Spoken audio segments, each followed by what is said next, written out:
Alright, so today we're talking about test 2 of Cambridge IELTS 13.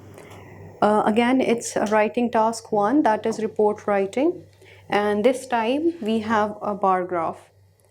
Now let me read the question statement first, because as I said that we need to know the keywords in our question statement, and we keep those keywords in our mind throughout while we are solving that particular question, and we try not to distract or get detract from those keywords.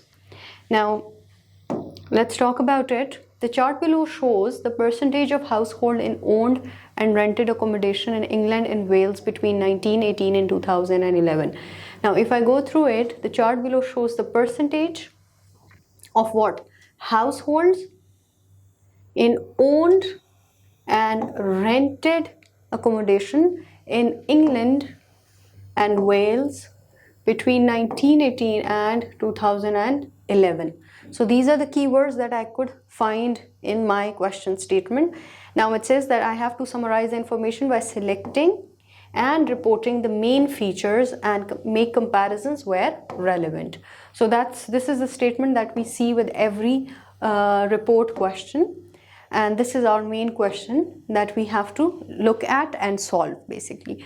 So from the question I can understand that it is going to be about owned and rented houses in England and Wales, and there is a time period of 1918 and 2011, so that's a long time period. Now let me get to the bar graph and see what can I find from it.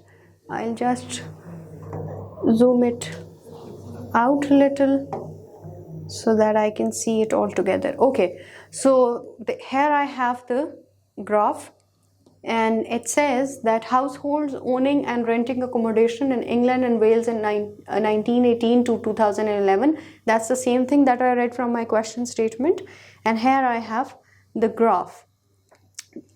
This is called a bar graph because it has a lot of bars in it. As you can see that there are two kind of bars. One is which is lightly shaded and the other one is dark black. The lightly shaded one is households in owned accommodations. So these are the ones, like the right ones are the ones where the people had owned their houses, while the dark ones are the one in which the people had rented out their accommodations. And on the x-axis I can see that I have the years from 1918 till 2011, and on the y-axis I can see the percentage of households. So these are all the basic this is all the basic data about my graph. Now when I know that what is on the x-axis and what is on the y-axis and what do these graphs mean, I would like to now make comparisons and find out the key features. So let's read. From 1918, if we look at the year 1918, I can see that the houses that were owned by people was somewhere around 22 maybe. I can make an assumption, right? While the houses that were owned were around 22, and the houses that were rented were too many, and the percentage was too high, and it was around 78%. So that is a huge difference between these two graphs. That's what I can see. This is the difference between the two graphs. Now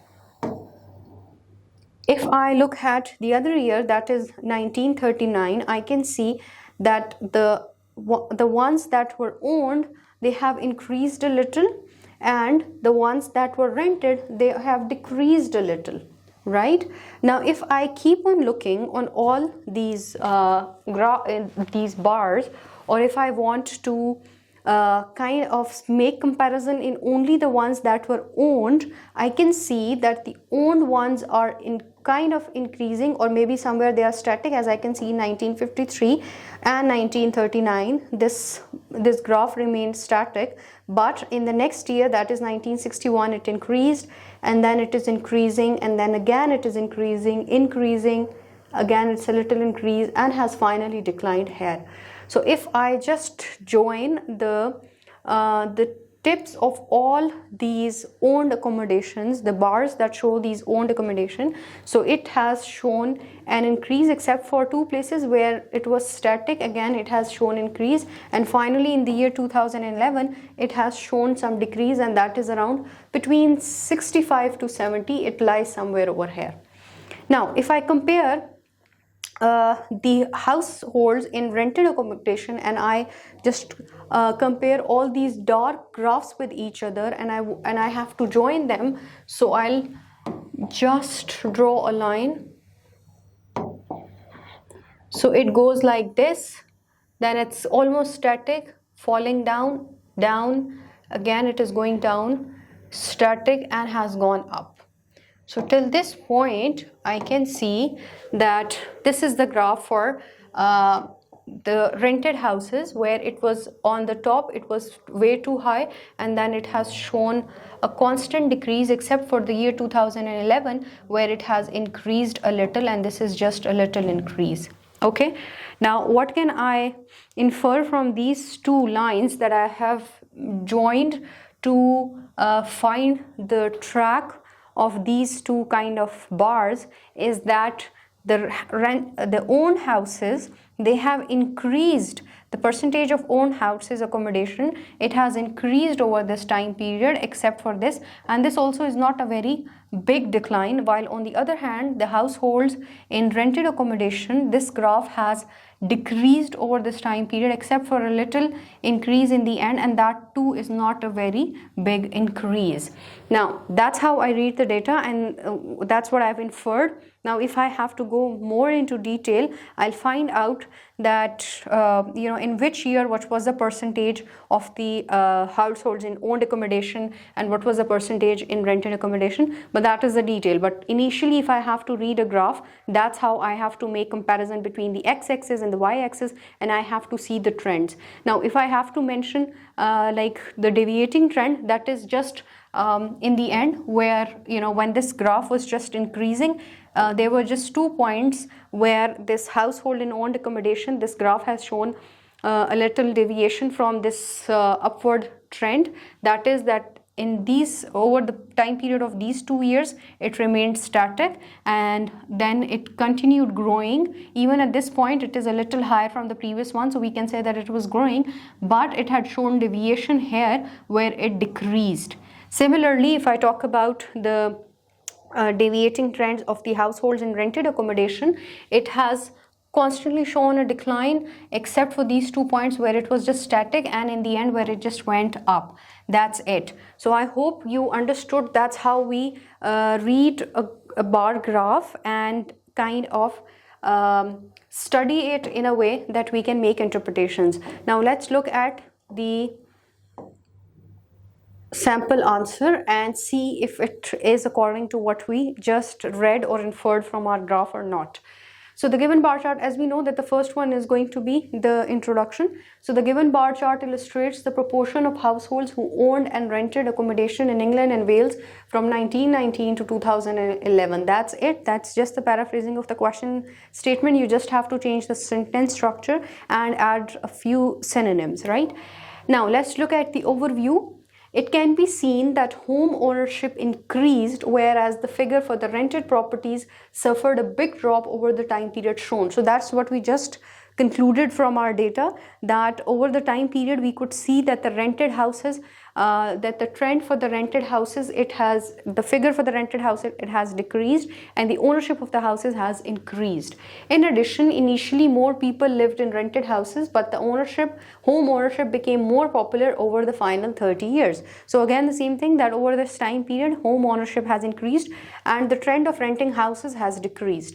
Now let's look at the body paragraphs. In 1918, nearly 80% people lived in Wales and England rented their houses, approximately a third as much as that of homeowners, at about 23%. So when I said that if we have to look at it in detail, so we will be talking about the percentage. So what they are saying that in 1918, almost 80% of the people in England and Wales had rented houses, while only 23% of them had houses which were not rented, rather they were owned.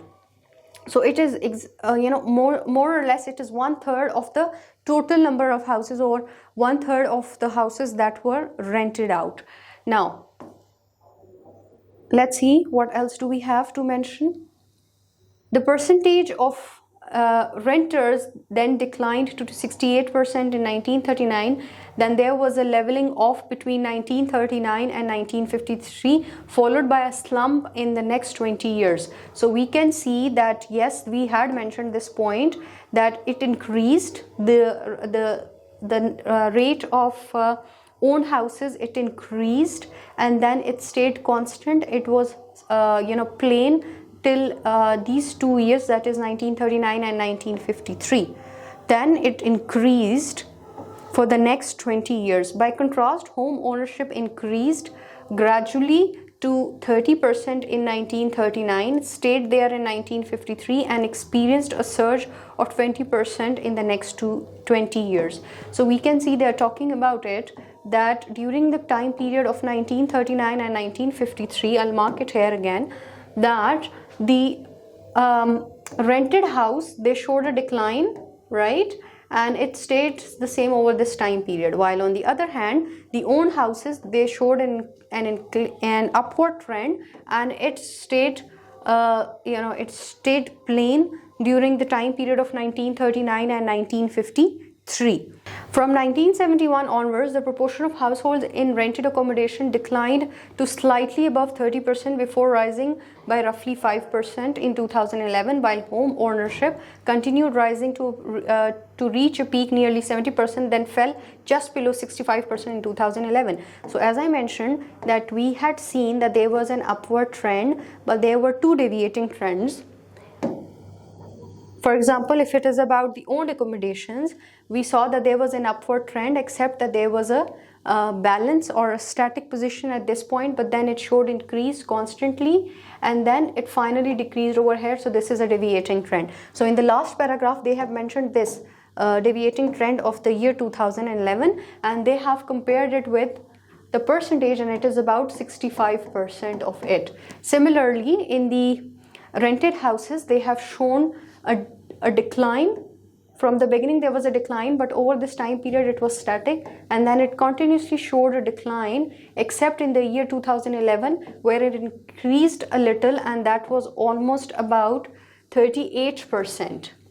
I'll write it here, it was almost about 38%. So you know that while writing a report, we take care of two things basically, that we have to mention the important points, and we have to summarize the important points, and also we have to make comparisons where relevant. So we have actually made comparisons between these two graphs, one showing an upward trend except for 2 points where it is showing a little deviation, the other one showing a downward trend except for showing a little deviation at 2 points. So that's all from this graph, this bar chart, and it just had a few points to mention that we summed up very nicely in 150 words in 4 paragraphs, that is introduction, overview, body para 1 and body para 2. So I hope it was understandable for you.